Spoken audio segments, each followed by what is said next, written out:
Okay guys, இந்த வீடியோவில் வந்து நீங்கள் எப்படி ஒரு எஸ்இஓ எக்ஸ்பர்ட் ஆகலாம், அதாச்சும் ஸ்க்ராட்ச்லேருந்து ஸ்டார்ட் பண்ணி உங்களுக்கு எந்த நாலேஜுமே இல்லைனாலும் ஸ்க்ராட்ச்லேருந்து ஸ்டார்ட் பண்ணி எப்படி ஒரு எஸ்இஓ எக்ஸ்பர்ட் ஆகலாம் அப்படின்றத பற்றி கம்ப்ளீட்டாக பார்க்கலாம். எஸ்இஓனா என்ன, அது எங்கே லேர்ன் பண்ணலாம், எப்படி ஃப்ரீயாக லேர்ன் பண்ணலாம், லேர்ன் பண்ணிவிட்டு எப்படி ஒரு ஜாப் கெட் பண்ணலாம், அதுக்கப்புறம் ஜாப் கெட் பண்ணதுக்கப்புறம் என்ன செய்யலாம் அப்படின்றத பற்றி கம்ப்ளீட்டான ஒரு இன்ஃபர்மேஷனை இந்த வீடியோவில் கொடுக்குறேன். என் வர ஸ்டிக் பண்ணுங்கள். ஆக்சுவலாக கைஸ், நான் வந்து எஸ்இஓ வந்து லேர்ன் பண்ணியிருக்கேன், அதில் ஒர்க்கும் பண்ணியிருக்கேன். ஆக்சுவலாக நான் வந்து டிஜிட்டல் மார்க்கெட்டிங்கில் ஒர்க் பண்ணும்போது எஸ்இஓலையும் கொஞ்சம் ஒர்க் பண்ணியிருக்கேன். பட் என்னோட நாலேஜை மட்டும் இந்த வீடியோவில் வந்து நான் ஷேர் பண்ண போகிறதில்ல. ஆக்சுவலாக நான் இதுக்கு முன்னாடி ஒர்க் பண்ண கம்பெனியில் என்னோட ஃப்ரெண்டு ஒருத்தர் எஸ்இஓவில் தான் ஒர்க் பண்ணிட்டு இருந்தார். அவரோட நாலேஜையும், அவர் வந்து ஆக்டிவாக எஸ்இஓவில் தான் ஒர்க் பண்ணிட்டு இருக்காரு, அவரோட நாலேஜையும் என்னோட நாலேஜையும் சேர்த்து இந்த வீடியோவில் ஷேர் பண்ணுறேன். ஆக்சுவலாக கைஸ், எஸ்இஓ அப்படின்னா என்னென்னா சர்ச் என்ஜின் ஆப்டிமைசேஷன். அதாச்சும் உங்களோட வெப்சைட், அதாச்சும் ஒரு ப்ராடக்ட் ஆர் சர்வீஸ் வச்சுருக்கீங்களா, அந்த சர்வீஸ் வந்து சர்ச் என்ஜினில் ஃபர்ஸ்ட் வரதுக்கு என்னென்ன ஆப்டிமைசேஷன்லாம் பண்ணணுமோ அது எல்லாம் பண்ணுறது தான் எஸ்இஓன்னு சொல்லுவாங்க. இதில் ஆன் சைட் பண்ணுவாங்க, ஆஃப் சைட் பண்ணுவாங்க, ரெண்டுமே இதில் இருக்குது. எக்ஸாம்பிள் பார்த்தா கார் ரிப்பேர் அப்படின்ட்டு யாராச்சும் வந்து கூகுளில் சர்ச் பண்ணுறாங்கன்னா உங்களோட வெப்சைட் தான் ஃபர்ஸ்ட் வந்து நிற்கணும். அதுக்காக தான் நீங்கள் ஆப்டிமைஸ் பண்ண போகிறீங்க. இன்கேஸ் பை ஏசி அப்படின்ட்டு யாராச்சும் சர்ச் பண்ணுறாங்கன்னா உங்களோட வெப்சைட் தான் ஃபர்ஸ்ட் வந்து நிற்கணும். அந்த மாதிரி ஃபர்ஸ்ட் வந்து நிற்கிறதுக்கு டெக்னிக்கலாக, நான் டெக்னிக்கலாக இதெல்லாம் பண்ணி சர்ச் என்ஜினில் ஃபர்ஸ்ட்டு வந்து உங்களோட ப்ராடக்ட், சர்வீஸ், வெப்சைட்டை நிறுத்துறது தான் எஸ்இஓ. அதை தான் நீங்கள் பண்ணணும். ஏன் இந்த எஸ்இஓ ஜாப் வந்து இவ்வளோ டிமாண்டாக இருக்குன்னா, இன்றைக்கி எல்லா கம்பெனிக்குமே ஒரு வெப்சைட் இருக்குது. அந்த வெப்சைட்டில் தான் அவங்களோட சர்வீஸ், ப்ராடக்ட் எல்லாத்தையும் செல் பண்ணுறாங்க. இன்கேஸ் ஏதாச்சும் ஒரு யூசர் வந்து ஏதோ ஒரு சர்வீஸையோ ப்ராடக்டையோ வந்து சர்ச் பண்ணிட்டு இருக்காரு, அந்த நேரத்தில் உங்களோட வெப்சைட் வந்து ஃபர்ஸ்ட் நின்றுச்சுன்னா அந்த யூசர் அந்த ப்ராடக்டையோ சர்வீஸையோ பர்ச்சேஸ் பண்ணுறதுக்கு 90% சான்சஸ் இருக்குது. அதனால தான் எஸ்இஓக்கு வந்து இவ்வளோ டிமாண்ட் இருக்குது. ஏன் இன்றைக்கி வந்து கூகுள் ஆட்ஸ் இருக்குது, பெய்டு அட்வர்டைஸ்மெண்ட் இருக்குது, ஃபேஸ்புக் ஆட்ஸ் இருக்குது. பட் அதெல்லாம் இருந்தாலும் எஸ்இஓ வந்து ஏன் இவ்வளோ பாப்புலராக இருக்குன்னா, ஒன்ஸ் நீங்கள் வந்து கூகுள் ஆட்ஸ்லையோ ஃபேஸ்புக் ஆட்ஸ்லையோ உங்களோட மணியை ஸ்பெண்ட் பண்ணதை நிறுத்திட்டிங்கன்னா உங்களுக்கு கன்வர்ஷன் ஆகாது, உங்களோட வெப்சைட் வந்து இனிமே ஆகாது. இன்கேஸ் நீங்கள் எஸ்இஓவில் ஆப்டிமைஸ் பண்ணி உங்களோட வெப்சைட் வந்து ஆர்கானிக்காகவே கூகுளில் வந்து ஃபர்ஸ்ட் வந்து நிற்கிற மாதிரி பண்ணிட்டீங்கன்னா, ஒன்ஸ் அது மட்டும் ரேங்க் ஆயிடுச்சுன்னா உங்களோட மார்க்கெட்டிங் காஸ்ட் வந்து ₹0 போயிடும். அதுக்காக தான் எல்லா கம்பெனிஸுமே வந்து இன்றைக்கி வந்து பெய்ட் அட்வர்டைஸ்மெண்ட் பண்ணாலும் எஸ்இஓ பண்ணி அவங்களோட வெப்சைட்டை வந்து ஆர்கானிக்காக ரிசல்ட் பண்ணணும் அப்படின்ட்டு ஒரு பெரிய ஹியூஜ் ரன் போயிட்டுருக்கு. அதனால தான் எஸ்இஓக்கு இவ்வளோ டிமாண்ட் இருக்குது. அந்த டிமாண்டை நாம் யூஸ் பண்ணிக்கலாம். இங்கே டிஜிட்டல் மார்க்கெட்டிங் சொன்னாலே எல்லாருக்கும் ஃபஸ்ட்டு ஞாபகம் வருது எஸ்இஓ தான். ஏன்னா அதுக்கு வந்து அவ்வளோ பொட்டென்ஷியல் இருக்குது. ஒரு பக்கம் email marketing, WhatsApp marketing, paid advertisement, social media marketing அப்படின்னு போயிட்டு இருந்தாலும் இந்த எஸ்இஓ தான் ஒரு ஹை டிமாண்டடான ஒரு ஸ்கில். ஸோ இன்கேஸ் யாராச்சும் எஸ்இஓ லேர்ன் பண்ணணும்னு நினச்சிங்கன்னா கரெக்டான ஒரு ஜாப் ரோல் தான் வந்திருக்கீங்க. இதுக்கு வந்து செம்ம டிமாண்ட் இருக்குது. செம்ம டிமாண்ட் இருக்குன்னா அதுக்கு ஹை சேலரி இருக்குன்னு அர்த்தம். ஸோ கெட்டிங் ஸ்டார்ட் பண்ணுங்கள் எஸ்இஓவில். இப்போ வந்து எப்படி நீங்கள் வந்து எஸ்இஓ லேர்ன் பண்ணலாம், ஃப்ரீயாக லேர்ன் பண்ணலாம், என்னென்ன கோர்ஸ்லாம் ப்ரிஃபர் பண்ணலாம் அப்படின்றத பற்றி சொல்கிறேன். ஆக்சுவலி இன்றைக்கி நிறைய பேர் என்ன நினச்சிட்றாங்கன்னா, நம்ம லேர்ன் பண்ணணும், ஏதோ ஒரு விஷயத்தை கற்றுக்கணுன்னா ஒரு இன்ஸ்டிடியூட்டில் ஜாயின் பண்ணி ஏதோ ஒரு கோர்ஸ் பண்ணியே தான் நம்ம லேர்ன் பண்ணணும் அப்படின்னு நினச்சிட்றாங்க. ஆனால் இங்கே டிஜிட்டல் மார்க்கெட்டிங்னு வரும்போது, பர்டிகுலராக எஸ்இஓன்னு வரும்போது ஏதோ ஒரு கோர்ஸை லேர்ன் பண்ணியோ ஏதோ ஒரு இன்ஸ்டிடியூட்டில் ஜாயின் பண்ணி லேர்ன் பண்ணியோ இது கற்றுக்கிற விஷயம் இல்லை. அப்படி கற்றுக்கினாலும் அது வந்து பக்காவாக இருக்குது. ஸோ இதுக்காக நீங்கள் வந்து கோர்ஸ் பண்ணணும், அதுக்கடுத்து அப்புறம் ஒரு இன்ஸ்டிடியூட்டில் ஜாயின் பண்ணணும்னு நினச்சிங்கன்னா அது வந்து நான் ரெக்கமெண்ட் பண்ண மாட்டேன். நீங்கள் ஃபுல் ஸ்டாக் டெவலப்பர் ஆகிறீங்க, வேறு ஏதாச்சும் ஆகுறீங்கன்னா கூட மேபி கோர்ஸ் ஜாயின் பண்ணலாம். பர்டிகுலராக டிஜிட்டல் மார்க்கெட்டிங், பர்டிகுலராக எஸ்இஓனா நீங்கள் எந்த ஒரு கோர்ஸும் போக தேவையில்லை. இது நீங்களே செல்ஃபாக லேர்ன் பண்ணிவிட்டு ப்ராக்டிஸ் பண்ணிவிட்டு போனீங்கன்னா தான் கரெக்டாக இருக்கும் அப்படின்றது வந்து என்னோட ஒரு தாட். இங்கே எஸ்இஓ டிஜிட்டல் மார்க்கெட்டிங் வந்துட்டாலே நம்ம ஒரு செட் ஆஃப் டெக்னிக்ஸ் யூஸ் பண்ணுவோம், டூல்ஸ் யூஸ் பண்ணுவோம். இதெல்லாம் யூஸ் பண்ணி நம்மளோட பிராண்ட் அவேர்னஸ் வந்து இன்க்ரீஸ் பண்ணணும், நம்மளோட கன்வர்ஷன் இன்க்ரீஸ் பண்ணணும், சேல்ஸ் இன்க்ரீஸ் பண்ணணும் அப்படின்ட்டு நிறையா விஷயம் பண்ணிகிட்ருப்போம். ஸோ இதுக்கு ஒரு கோர்ஸும் செட் ஆகாது. நீங்களே உட்காந்து லேர்ன் பண்ணிங்கன்னா தான் இது செட் ஆகும். இது set of combined multiple techniques, tools அப்படின்ட்டு நான் சொல்லுவேன். ஸோ கோர்ஸஸ் எல்லாம் வேணான்னு நான் நினைக்கிறேன். இன்கேஸ் ஏதாச்சும் கோர்ஸ் இருந்தால் நல்லாயிருக்கும் அப்படின்னு நினச்சிங்கன்னா, கோர்ஸரா அப்படின்ட்டு ஒரு பிளாட்ஃபார்ம், லேர்னிங் பிளாட்ஃபார்ம் இருக்குது. அதில் எஸ்இஓக்கான ஒரு சில அந்த கோர்சஸ் எல்லாம் இருக்கும், அதை ட்ரை பண்ணலாம். அப்ஸ்பாட்டோட கோர்சஸ் இருக்கும். நீங்கள் போய் அப்ஸ்பாட்டில் எஸ்இஓ கோர்ஸ்ன்னு சர்ச் பண்ணிங்கனாலே நிறைய போட்டு வச்சுருப்போம், அதை லேர்ன் பண்ணலாம். இல்லைனா நம்மளோட யுடிமியில் கூட நீங்கள் லேர்ன் பண்ணலாம். ஸோ ஏதாச்சும் கோர்ஸ் வேணும் அப்படின்னு இருந்துச்சிங்கன்னா இது எல்லாத்தையும் கூட யூட்டிலைஸ் பண்ணிக்கலாம். பட் என்னோடய ஃபேவரட் என்னென்னு உங்களுக்கே தெரியும், நம்மளுக்கு எதுவுமே செட் ஆகுது, யூடியூப் மட்டும்தான் செட் ஆகும். ஸோ நீங்கள் ஃப்ரீயாக லேர்ன் பண்ணணும், இல்லை ஃபுல்லாக வேறு லெவல் லேர்ன் பண்ணால் நான் யூடியூப்பை மட்டும்தான் சஜஸ்ட் பண்ணுவேன். ஸோ இப்போ யூடியூப்பில் எப்படி ஃப்ரீயாக லேர்ன் பண்ணுறது அப்படின்றத பார்ப்போம். ஆக்சுவலாக கைஸ், நான் ஏதோ ஒரு ஸ்கில்லை லேர்ன் பண்ணுறேன், எதை லேர்ன் பண்ணுறனாலும் இங்கிலீஷில் தான், பர்டிகுலராக யூடியூப்னு வந்துட்டால் இங்கிலீஷில் தான் லேர்ன் பண்ணுவோம். பட் இந்த டிஜிட்டல் மார்க்கெட்டிங் எஸ்இஓக்காக நான் மோஸ்ட்லி வந்து தமிழில் லேர்ன் பண்ண ஸ்டார்ட் பண்ணிட்டேன். ஏன்னா தமிழில் அப்படி ஒரு வேல்யூபிளான ஒரு சேனல் இருக்குது. எல்லாருக்குமே தெரியும், சிம்பிளிஃபைட் லேர்னிங் அப்படின்னு ஒரு சேனல் இருக்குன்ட்டு எல்லாருக்குமே தெரியும். நான் வந்து இங்கிலீஷில் எல்லா கோர்ஸும் ட்ரை பண்ணி பார்த்தேன், நல்லா தான் இருக்குது. பட் தமிழ்லேயே நல்லா கிளியராக எக்ஸ்பிளைன் ஆகிற மாதிரி ஒரு சேனல் இருக்குன்னா சிம்பிளிஃபைட் லேர்னிங் அப்படின்னு ஒரு சேனல் இருக்குது. அதை நீங்கள் ட்ரை பண்ணலாம். இல்லைப்பா எனக்கு அதெல்லாம் செட் ஆகுது, எனக்கு வந்து ஒரு கோர்ஸ் மாதிரி ஏதாச்சும் டெய்லி உட்காந்து லேர்ன் பண்ணுற மாதிரி ஏதாச்சும் ஒரு கோர்ஸ் சொல்லுன்னா அதையே தான் சொல்லுவேன். ஆக்சுவலாக அவர் பார்த்தா எஸ்இஓக்காக ஒரு லேட்டஸ்ட்டாக ஒரு 8 months பிஃபோர் தான் ஒரு பக்காவான பிளேலிஸ்ட்டு போட்டு வச்சுருக்காரு. நான் அவரோட சேனலில் வாட்ச் பண்ணி தான் எஸ்இஓவை கற்றுக்கிட்டேன். ஆக்சுவலாக நான் வந்து எஸ்இஓவில் கம்பெனியில் ஒர்க் பண்ணும்போது அவர் சொன்னதை தான் எக்ஸாக்ட்லி யூஸ் பண்ணேன். அதை தவிர எதையும் யூஸ் பண்ணல. அதாச்சும் அவர் வந்து அட்வான்ஸ்டாக தான் சொல்லி கொடுத்துருக்காரே தவிர எதுவும் குறைச்சலெல்லாம் சொல்லி கொடுத்துடல. ஸோ ஏதாச்சும் ஒரு பக்காவான அட்வான்ஸ்டு லெவலான எஸ்இஓ கோர்ஸ் ஏதாச்சும் வேணும்னா அவரோட கோர்ஸை நான் சஜஸ்ட் பண்ணுவேன். சிம்பிளிஃபைட் லேர்னிங்கோட அட்வான்ஸ் எஸ்இஓ கோர்ஸ் யூடியூப்பில் ஒரு பிளேலிஸ்ட் போட்டு வச்சுருப்பாரு. வேணால் அந்த பிளேலிஸ்ட்டை வந்து டிஸ்கிரிப்ஷனில் கொடுக்குறேன். பக்காவான ஒரு பிளேலிஸ்ட். அதாச்சும் நம்ம எஸ்இஓவில் அட்வான்ஸ்டாக என்னென்ன யூஸ் பண்ணுறோமோ எல்லாத்தையும் அதில் சொல்லி கொடுத்துருக்காரு. நீங்கள் இன்கேஸ் ஒரு இன்ஸ்டியூட்டில் தான் போய் ஜாயின் பண்ணி லேர்ன் பண்ணணுன்னாலும் அவ்வளோ கிளியராக சொல்லி தருவாங்களான்னு எனக்கு தெரியல. பட் அது ஒரு வேல்யூபிளான கோர்ஸ்னு எனக்கு தெரியும். ஏன்னா நான் எஸ்இஓவில் ஒர்க் பண்ணியிருக்கேன்.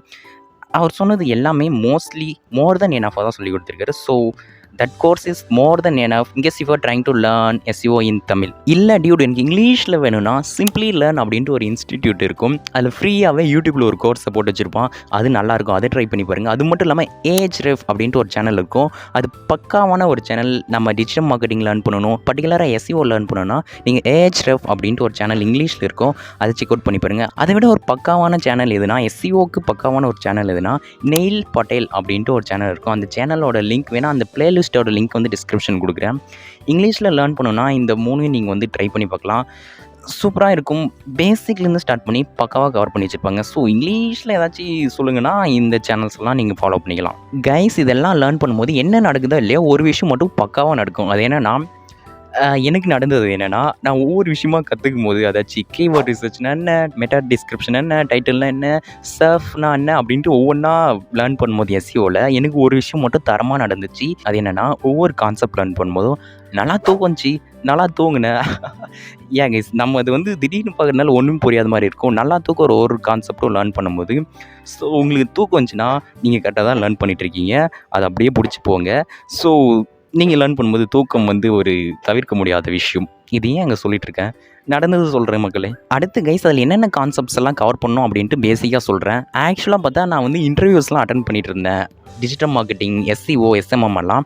அப்போ எனக்கு வந்து எஸ்இஓக்கு ஏதாச்சும் இன்டர்வியூ அந்த கால்ஸ்லாம் வந்துச்சுன்னா என்கிட்ட ஃபஸ்ட்டு கேட்குற கேள்வி அந்த இன்டர்வியூவர் சர்ச்சர்ஸ்லாம் என்ன கேட்பாங்கன்னா வாட் இஸ் எஸ்இஓன்னு கேட்பாங்க.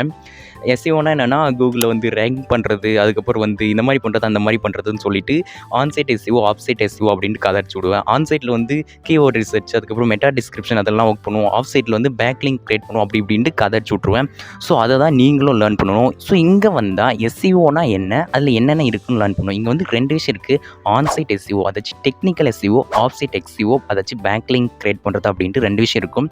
ஸோ இது 2 மட்டும் நீங்கள் ஸ்ட்ராங்காக லேர்ன் பண்ணணும். ஆக்சுவலாக கைஸ் இங்கே வந்து ஆன்சைட் எஸ்இஓனா எப்படி எல்லாம் இருக்கும், அதில் நீங்கள் என்ன லேர்ன் பண்ணணும்னா கீவேர்ட் ரிசர்ச் பண்ண தெரிஞ்சுக்கணும். அதாச்சும் நம்ம வந்து வெப்சைட்டில் என்னென்ன கீவேர்ட் பண்ணணும், என்ன கீவேர்ட் தான் ரேங்க் ஆகும், எப்படி காம்படிட்டரோட கீவேர்டை வந்து ஃபைண்ட் பண்ணுறது, காம்படிட்டர் அனலைஸ் பண்ணுறது அப்படின்றத பற்றி எல்லாம் தெரிஞ்சிருக்கணும். இதுதான் வந்து ஆன்சைட் எஸ்இஓன்னு சொல்லுவாங்க. அதாச்சும் ஆன்சைட் எஸ்இஓனா என்னென்னா நம்ம வெப்சைட் இருக்குல்லையா, அந்த வெப்சைட்டில் ஒர்க் பண்ணுவோம். அந்த வெப்சைட்டில் இருக்க எல்லா விஷயத்தையும் வந்து ஃபிக்ஸ் பண்ணுவோம். அதாச்சும் நம்மளோட வெப்சைட்டில் இருக்க டைட்டில், டிஸ்கிரிப்ஷன், இமேஜ் இது எல்லாத்தையும் வந்து ஆப்டிமைஸ் பண்ணுவோம். அதெல்லாம் நம்ம வந்து காம்படிட்டர் வச்சுருக்கிறத விட பெட்டராக நம்மளை வந்து எழுதணும். அதாச்சும் கூகுளுக்கு வந்து சொல்லணும் எங்கள் வெப்சைட் வந்து இதை பற்றினது தான், இதை பற்றி தான் நாங்கள் பண்ணியிருக்கோம் அப்படின்ட்டு கூகுளுக்கு வந்து எக்ஸாக்டாக சொல்லணும். ஸோ இந்த மாதிரி டைட்டில், டிஸ்கிரிப்ஷன், இமேஜ், அதுக்கப்புறம் கீவேர்ட்ஸ் இது எல்லாத்துலேயும் ஒர்க் பண்ணுறது தான் ஆன்சைட் எஸ்இஓ அப்படின்ட்டு சொல்லுவாங்க. ஸோ இது எல்லா கான்செப்ட்ஸுமே வந்து நீங்கள் வந்து பக்காவாக லேர்ன் பண்ணணும். இதில் வந்து ரோபோட்.txt இருக்குது, ரீடைரக்ஷன் இருக்குது, அதுக்கப்புறம் வந்து கெனானிக்கல் டேக்ஸ் அப்படி இப்படின்னு நிறைய இருக்குது. எனக்கு எல்லாம் மறந்துடுச்சு. பட் இது எல்லாத்தையும் நீங்கள் வந்து பக்காவாக லேர்ன் பண்ணணும். ஆன்சைட் எஸ்இஓனா நீங்கள் உங்களோட வெப்சைட்டில் புகுந்து விளாடணும். அதாச்சும் உங்களோட வெப்சைட்டோட ஸ்பீட் எப்படி இருக்குது, அந்த வெப்சைட் வந்து ஸ்பீடாக லோட் ஆகுதா, மொபைல் ஃப்ரெண்ட்லியாக இருக்கா, லேப்டாப்பில் பார்க்க முடியுதா, வெப்சைட்டை வந்து ஃபோனில் பார்க்க முடியுதா அப்படின்ட்டு எல்லாத்துலேயும் நீங்கள் வந்து புகுந்து விளாடணும். அதுதான் ஆன்சைட் எஸ்இஓ. இது வந்து பக்காவாக லேர்ன் பண்ணிக்கோங்க. இதுக்கு வந்து மோஸ்ட்லி HTML தெரிஞ்சால் உங்களுக்கு வந்து ஈஸியாக இருக்கும் இதில் ஃபர்தராக ஒர்க் பண்ணுறதுக்கு. ஸோ ஆன்சைட் எஸ்இஓவில் எல்லாத்தையும் பக்காவாக உட்காந்து லேர்ன் பண்ணுங்கள். நான் சொன்னேன் இல்லையா சிம்பிளிஃபைட் லேர்னிங் அப்படின்ட்டு ஒரு தலைவர் வந்து வீடியோ போட்டு வச்சுருக்காருன்ட்டு, அந்த சேனலோட லிங்க் தரேன், அந்த பிளேலிஸ்ட்டோட லிங்க் தரேன்.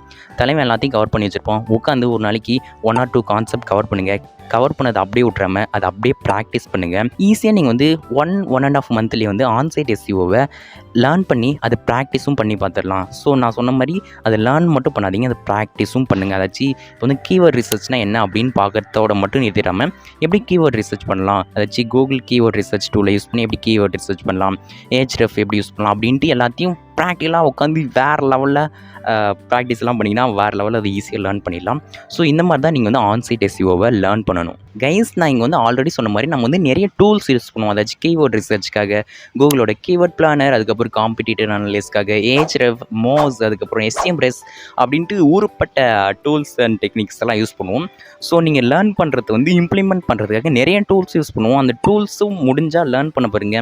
ஒரு சிலது வந்து ஃப்ரீயாக இருக்கும், ஒரு சிலது வந்து பெய்டாக இருக்கும். மோஸ்ட்லி ஃப்ரீயாக இருக்கிறத வச்சு ப்ராக்டிஸ் பண்ணுங்கள். உங்களால் முடிஞ்சால் அந்த பெய்ட் டூல்ஸை ட்ரை பண்ணி பாருங்கள். ஏன்னா ஒரு சில கம்பெனிஸ் வந்து அந்த பெய்ட் டூல்ஸை தான் யூஸ் பண்ணுவாங்க. இப்படி உட்காந்து வெறித்தனமாக ஆன்சைட் எஸ்இஓவை லேர்ன் பண்ணிட்டீங்கன்னா அடுத்து நீங்கள் வந்து ஆஃப் சைட் எஸ்இஓவில் ஒர்க் பண்ணணும். ஏன் நீங்கள் வெறும் ஆன்சைட் எஸ்இஓவில் மட்டும் அதாச்சும் கூகுளுக்கு மட்டும் எல்லாம் தெரியுற மாதிரி சொல்லி கொடுத்துட்டிங்கன்னா மட்டும் போதாது. அதாச்சும் நீங்கள் வந்து கீவேர்டை வந்து பக்காவாக ஆப்டிமைஸ் பண்ணிட்டீங்க, ஸ்பீடாக ஆப்டிமைஸ் பண்ணிட்டீங்க, அதுக்கப்புறம் உங்களோட வெப்சைட்டோட ரெஸ்பான்சிவ்னஸ் அப்படி இப்படின்ட்டு எல்லாத்தையும் உட்காந்து வேறு லெவலில் ஆப்டிமைஸ் பண்ணிட்டீங்க. பட் அது மட்டும் போதாது, நீங்கள் வந்து ஆஃப் சைட் எஸ்இஓவும் பண்ணணும். அதாச்சும் டெக்னிக்கலாக செய்கிறீங்க இல்லையா ஒரு வெப்சைட் இம்ப்ரூவ் பண்ணுறதுக்கு, அது மட்டும் பண்ணாமல் உங்களோட வெப்சைட்டை வந்து நான் டெக்னிக்கலாக எப்படி ப்ரொமோட் பண்ணலாம், எப்படி யூசர்ஸ் உள்ளே எடுத்துகிட்டு வரலாம் அப்படி இப்படின்ட்டு எல்லாம் பண்ணுவாங்க. அதாச்சும் மோஸ்ட்லி வந்து உங்கள் வெப்சைட்டுக்கு வந்து ஒரு பேக் லிங்க் க்ரியேட் பண்ணுற மாதிரி இருக்கும். அதாச்சும் ஒரு நியூஸ் வெப்சைட் ஃபோரமில் போய் ஒரு பேக் லிங்க் க்ரியேட் பண்ணுறதா இருக்கட்டும், இல்லை சோஷியல் மீடியாவில் வந்து ப்ரொமோட் பண்ணி ஒரு பேக் லிங்க் எடுத்துகிட்டு வரதா இருக்கட்டும், இல்லை வந்து சோஷியல் மீடியாவில் வந்து ஆர்கானிக்காக வந்து உங்களோட யூசர்ஸ் எடுத்துகிட்டு வரதா இருக்கட்டும் அப்படின்ட்டு பேக் லிங்க் கிரியேட் பண்ணுவீங்க. அதுதான் ஆஃப் சைட் எஸ்இஓ. நான் சொன்ன மாதிரி ads, news websites, blogs, forums, அதுக்கப்புறம் வந்து சோஷியல் மீடியா அப்படின்ட்டு எல்லா இடத்துல இருந்தும் உங்கள் வெப்சைட்டுக்கு ஒரு பேக் லிங்க்கை கிரியேட் பண்ணுவீங்க. அதுதான் வந்து ஆஃப் சைட் எஸ்இஓ. கைஸ், இங்கே வந்து ஒரு ஃபன்னான இன்ட்ரெஸ்டிங்கான ஒரு விஷயம் உங்களுக்கு சொல்கிறேன். அதாச்சும் நீங்கள் வந்து நியூஸ் வெப்சைட்ஸ், அதாச்சும் இந்த ஹிந்து நியூஸ் பேப்பர், ஏதாவது ஒரு நியூஸ் பேப்பர் அதிலலாம் பார்த்தீங்கன்னா மும்பையில், சென்னையில் வந்து ஒரு ஸ்டார்ட் அப் வந்து ஒரு கம்பெனி ஸ்டார்ட் பண்ணிடுச்சு. கஸ்டமர்ஸ்க்கு வந்து அஃபோர்டபுளாக தராங்க, இவ்வளோ பண்ணிட்டாங்க, இவ்வளோ ஃபண்ட் ரைஸ் பண்ணியிருக்காங்க அப்படின்ட்டு ஒரு சில நியூஸ் எல்லாம் வந்திருக்கும். அந்த நியூஸ் எல்லாம் பார்த்துட்டு ஓகே அந்த கம்பெனி பற்றி இவங்க நியூஸ் சேனல்ஸ் போய் கவர் பண்ணியிருக்காங்க அப்படின்ட்டு நீங்கள் நினச்சிருப்பீங்க.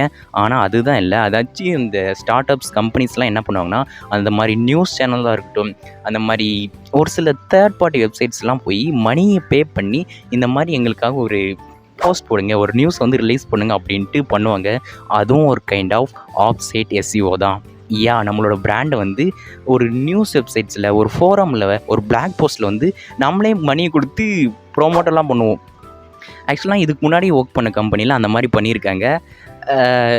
இந்த மாதிரியும் நீங்கள் வந்து ஆப்சைட்டில் பக்காவாக ஒர்க் பண்ணணும். கைஸ், இந்த மாதிரி வந்து எஸ்இஓ லேர்ன் பண்ணும்போது நீங்கள் ஒரு வெப்சைட் உங்களுக்காக க்ரியேட் பண்ணி அந்த வெப்சைட்டில் ப்ராக்டிஸ் பண்ணிங்கன்னா இன்னும் கொஞ்சம் வேல்யூபுளாக இருக்கும். அதாச்சும் கீவேர்ட் ரிசர்ச் பண்ணி உங்களோட வெப்சைட்டை வந்து நீங்களே வந்து ரேங்க் பண்ண ட்ரை பண்ணலாம். அதாச்சும் உங்களோட காம்படிட்டர் அனலைஸ் பண்ணலாம். அதாச்சும் உங்களுக்காக ஒரு வெப்சைட்டை க்ரியேட் பண்ணி நீங்களே எல்லா டெக்னிக்ஸும் யூஸ் பண்ணி பாருங்கள். உங்கள் வெப்சைட்டுக்கு வந்து பேக் லிங்க் க்ரியேட் பண்ணி பாருங்கள். இல்லை ஒரு சின்ன கிளைண்ட்டுக்கு வந்து பேக் லிங்கை க்ரியேட் பண்ணுறதா இருக்கட்டும், அவங்களோட வெப்சைட் ஸ்பீட் இன்க்ரீஸ் பண்ணுறதா இருக்கட்டும் அப்படின்ட்டு ஒரு கிளைண்ட்டுக்கிட்ட போய் உங்களோட ஒர்க்கை காட்டி அதில் ப்ராக்டிஸ் பண்ணுறதா இருக்கட்டும், இல்லை உங்களுக்காக ஒரு வெப்சைட்டை க்ரியேட் பண்ணி நீங்களே ப்ராக்டிஸ் பண்ணுறதா இருக்கட்டும், இந்த மாதிரி நீங்கள் பண்ணி பார்த்தீங்கன்னா அது இன்னும் கொஞ்சம் வேல்யூபுளாக இருக்கும். இதெல்லாம் வந்து எங்கே ஹெல்ப்ஃபுல்லாக இருக்குன்னா, நீங்கள் ஒரு ஜாப் அப்ளை பண்ணுறீங்க, எல்லாம் வந்து ஏதாச்சும் பண்ணுறீங்கன்னா நீங்கள் ஏதோ ஒரு இடத்துல வந்து ரியல் டைமாக ஒர்க் பண்ணியிருக்கீங்க, ஏதாச்சும் ஒரு ப்ராஜெக்ட் மாதிரி பண்ணியிருக்கீங்க, அந்த மாதிரி பண்ணியிருக்கீங்க அப்படின்ட்டு அது கொஞ்சம் ஹெல்ப்ஃபுல்லாக இருக்கும். ஒரு சின்ன கிளைண்ட்டுக்காக ஒர்க் பண்ணியிருக்கேன், இல்லை நானே ஒரு வெப்சைட் எனக்காக க்ரியேட் பண்ணி அதில் ஒர்க் பண்ணியிருக்கேன் அப்படின்னு சொன்னீங்கன்னா கொஞ்சம் வேல்யூபுளாக இருக்கும். ஸோ இந்த மாதிரி நீங்கள் பண்ணலாம். ஸோ இதெல்லாம் முடிச்சதுக்கப்புறம் ஃபைனலாக ஒரு விஷயம் என்னென்னா, ஜாப்க்கு அப்ளை பண்ண போகிறோம். அந்த மாதிரி ஜாப்க்கு அப்ளை பண்ணுன்னா பக்காவான ஒரு ரெஸ்யூமை க்ரியேட் பண்ணணும். எப்படி ஒரு பக்காவான பர்ஃபெக்ட் ரெஸ்யூமை கிராஃப்ட் பண்ணுறது அப்படின்ட்டு ஒரு வீடியோ போட்டிருக்கேன். இங்கே கொடுக்குறேன், செக் பண்ணி பாருங்கள். அந்த வீடியோ கொஞ்சம் ஒரு மாதிரியாக இருக்கும், பட் அதில் ஷேர் பண்ணியிருக்கிற நாலேஜ் வந்து வேறு லெவலாக இருக்கும். சரி, ஒரு பர்ஃபெக்டான ரெஸ்யூம் எப்படி க்ரியேட் பண்ணணும்னு நினச்சிங்கன்னா அந்த வீடியோவை செக் அவுட் பண்ணி பாருங்கள். ஆச்சு உங்களோட நாலேஜ், எக்ஸ்பீரியன்ஸ், எக்ஸ்பர்டைஸ் எல்லாத்தையும் போட்டு பக்காவாக ஒரு ரெஸ்யூமை க்ரியேட் பண்ணுங்கள். உங்களோட ப்ராஜெக்ட் எல்லாம் ஏதாச்சும் செஞ்சிங்கன்னா அதையும் போட்டு ரெஸ்யூமை க்ரியேட் பண்ணுங்கள். அவ்வளோதான். ரெஸ்யூமை க்ரியேட் பண்ணிட்டீங்கன்னா ஒரு ஃப்ரெஷர் ஜாப்க்கோ இன்டர்ன்ஷிப்க்கோ அப்ளை பண்ண போகிறீங்க. அப்ளை பண்ணிங்கன்னா ஏதோ ஒரு இன்டர்ன்ஷிப் கிடைக்க போகுது, ஏதோ ஒரு ஃப்ரெஷர் ஜாப் கிடைக்க போகுது. போய் 3 மந்த்ஸோ 6 மந்த்ஸோ ஒர்க் பண்ண போகிறீங்க. அதுக்கப்புறம் எஸ்இஓ ஸ்பெஷலிஸ்ட், எஸ்இஓ எக்ஸ்பர்ட் ஜாப்க்கு அப்ளை பண்ண போகிறீங்க. போய்ட்டே இருக்க போகிறீங்க. அவ்வளோதான் கைஸ். இந்த மாதிரி நீங்கள் வந்து அப்ளை பண்ணும்போது இன்கேஸ் உங்களுக்கு வந்து இன்டர்ன்ஷிப் கிடைக்கிறது வந்து நிறைய சான்சஸ் இருக்குது. ஆக்சுவலான்னு பார்த்தா வந்து பெய்டு இன்டர்ன்ஷிப், ஃப்ரீ இன்டர்ன்ஷிப்னு இருக்குது. இன்கேஸ் நீங்கள் வந்து அப்ளை பண்ணிட்டீங்க ஊறப்பட்ட ஜாப்க்கு எதுவுமே கிடைக்கல, அந்த ஃப்ரீ இன்டர்ன்ஷிப் அப்படின்னு இருக்குது இல்லையா, அதாச்சும் ஒரு சில கம்பெனி வந்து எங்களுக்காக ஃப்ரீயாகவே இன்டர்ன்ஷிப் பண்ணுங்கள் அப்படின்ட்டு சொல்லுவாங்க. அது ஒரு 1 மந்த்தோ 2 மந்த்தோ நீங்கள் பண்ணலாம், எதுவுமே கிடைக்காத நிலையில். அதுக்கப்புறம் கைஸ் ஒரு சின்ன விஷயத்தையும் சொல்லிடுறேன். அதாச்சும் மோஸ்ட்லி வந்து எஸ்இஓன்னு வந்தால் எல்லோரும் வந்து ஃப்ரீலான்சிங் பண்ணணும்னு நினைப்பாங்க. இனிஷியலாக நீங்கள் வந்து ஃப்ரீலான்சிங் பண்ண நான் வந்து ரெக்கமெண்ட் பண்ண மாட்டேன். ஏன்னா இப்போ தான் லேர்ன் பண்ணியிருக்கேன். எடுத்த உடனே ஃப்ரீலான்சிங் போயிட்டிங்கன்னா நம்மளுக்கு எதுவும் தெரியாது. நம்ம சேர்த்தெல்லாம் ரைட்டாக தப்பான்னு கூட நம்மளுக்கே தெரியாது. ஸோ ஒரு 3 மந்த்ஸ் 6 மந்த்ஸ் எக்ஸ்பீரியன்ஸ், ஏதாச்சும் ஒரு ஜாப் எக்ஸ்பீரியன்ஸ் இருந்ததுக்கப்புறம் ஒரு ஃப்ரீலான்சிங்லாம் ஜம்ப் பண்ணிங்கன்னா கொஞ்சம் வேல்யூபிளாக இருக்கும் அப்படின்ட்டு நான் நினைக்கிறேன். ஸோ கொஞ்சம் ரியல் டைம் எக்ஸ்பீரியன்ஸை கெயின் பண்ணுங்கள். அதுக்கப்புறம் ஃப்ரீலான்சிங் பண்ணுங்கள். எஸ்இஓக்கு ஃப்ரீலான்சிங்கில் நல்ல பொட்டென்ஷியல் இருக்குது. நீங்கள் வந்து மல்டிபிள் கிளைண்ட் கூட ஒர்க் பண்ணி நிறைய ஏர்ன் பண்ணலாம் சொல்கிறேன். கைஸ் இங்கே வந்து எஸ்இஓ பற்றி ஒரு ஃபன்னான விஷயம் சொல்கிறேன். அதாச்சும் நான் வந்து இதுக்கு முன்னாடி ஒரு கம்பெனியில் ஒர்க் பண்ணேன் இல்லையா, அங்கே எனக்கு ஒரு ஃப்ரெண்டு இருக்காருன்னு சொன்னேன் இல்லையா, அவர் எஸ்இஓவில் எக்ஸ்பர்ட்டாக ஒர்க் பண்ணிகிட்ருக்காரு. அவர் எத்தனாவது படிக்கிறாருன்னா, என்னது எத்தனாவது அப்படின்னு கேட்டிங்கன்னா, அவர் எத்தனாவது படிக்கிறாருன்னா 12th படிக்கிறாரு. அவர் 10th படிக்கும் போதே எஸ்இஓவை லேர்ன் பண்ண ஸ்டார்ட் பண்ணிட்டாரு. லாஸ்ட் 2 இயர்ஸ் தான் எஸ்இஓ லேர்ன் பண்ணிவிட்டு இப்போது ஒரு கிளைண்ட்டுக்காக ஒர்க் பண்ணிகிட்ருக்காரு. மந்த்லி மோர் தென் 20,000 ஏர்ன் பண்ணிகிட்ருக்காரு 12th படிக்கிற ஒருத்தர். ஸோ எஸ்இஓ யார் வேணால் ஸ்டார்ட் பண்ணலாம். உங்களுக்கு ஒரு சர்டிஃபிகேட்டெல்லாம் வேணும்னு நினச்சிங்கன்னா that is waste of time. So அது வந்து ஒரு நல்ல டிமாண்டடான ஒரு ஸ்கில் தான். ஸோ நீங்கள் லேர்ன் பண்ண நினச்சிங்கன்னா இப்போ போய் ஸ்டார்ட் பண்ணுங்கள், ரொம்பலாம் யோசிக்க தேவையில்ல. ஓகே கைஸ், இதுதான் டிப்பிக்கலாக ஒரு எஸ்இஓ எக்ஸ்பர்ட் ஆகிறதுக்கான ஒரு டிப்பிக்கலான கைடு. எப்படி லேர்ன் பண்ணலாம், எப்படி ஃப்ரீயாக லேர்ன் பண்ணலாம், எப்படி ஜாப் அப்ளை பண்ணலாம் அப்படின்ட்டு எல்லாத்தையும் சொல்லிட்டேன். இப்போ நீங்கள் பண்ண வேண்டியதெல்லாம் போய் உட்காந்து லேர்ன் பண்ண வேண்டியதான். அதாச்சும் தூக்கம் வரும், அப்படியே தூங்கிட்டு ஒரு பக்கம் லேர்ன் பண்ணிவிட்டு அப்படியே அப்ளை பண்ணிவிட்டு போயிட்டு இருந்தீங்கன்னா அவள் தான் வேலை முடிஞ்சு. ஸோ போய் உட்காந்து லேர்ன் பண்ணுங்கள். ஆக்சுவலாக இந்த எஸ்இஓ ஜாப்ன்றது வந்து கொஞ்சம் கண்டினியூஸ் லேர்னிங்லேயே இருக்கணும். அதாச்சும் ஆன்சைட் ஆப்சைட் அந்த மாதிரி எல்லாத்தையும் பண்ணிகிட்டு இருப்போம். அது மட்டும் இல்லாமல் நம்ம சம்டைம்ஸ் வந்து காப்பி ரைட்டிங் பண்ணுவோம். அதுக்கப்புறம் சோஷியல் மீடியாவை சம்டைம்ஸ் ஹேண்டில் பண்ணுவோம். அது மட்டும் இல்லாமல் சம்டைம்ஸ் வந்து கூகுள் சர்ச் கன்சோலில் ஒர்க் பண்ணுவோம். சம்டைம்ஸ் இல்லை, மோஸ்ட்லி ஒர்க் பண்ணுவோம். அதுக்கப்புறம் கூகுள் அனலிட்டிக்ஸில் ஒர்க் பண்ணுவோம். அந்த மாதிரி நிறைய டூல்ஸ் டெக்னிக்ஸில் ஒர்க் பண்ணுவோம். ஸோ டெய்லி கண்டினியூஸாக லேர்னிங்கில் போயிட்டு இருந்தீங்கன்னா வேறு லெவலில் எஸ்இஓவில் அடிச்சு நோத்திட்டு போயிட்டு இருக்கலாம். ஓகே கைஸ், இந்த வீடியோ உங்களுக்கு ஹெல்ப்ஃபுல்லாக இருந்திருக்கும்னு நினைக்கிறேன். இந்த வீடியோ பிடிச்சா லைக், ஷேர், கண்டிப்பாக மறக்காமல் சப்ஸ்கிரைப் பண்ணுங்கள். ஆக்சுவலாக கைஸ் நான் வந்து வெல்த் ரிலேட்டடாக, கரியர் ரிலேட்டடாக, அதுக்கப்புறம் வந்து ஹாப்பினஸ், அதுக்கப்புறம் லைஃப், இந்த மாதிரி ஒரு சில விஷயத்த எல்லாத்தையும் சுற்றி வீடியோஸ்லாம் மேக் பண்ணிகிட்ருக்கேன். இந்த டாபிக்ஸ்லாம் உங்களுக்கு இன்ட்ரெஸ்ட்டாக இருந்தால் சேனலில் செக் அவுட் பண்ணி பாருங்கள். செக் அவுட்னா சப்ஸ்கிரைப் பண்ணுங்கள், அதுதான் சொல்கிறேன். உங்களை ஒரு நெக்ஸ்ட் வீடியோவில் பார்க்குறேன். பாய். இது உங்கள் ஏகே. பாய்.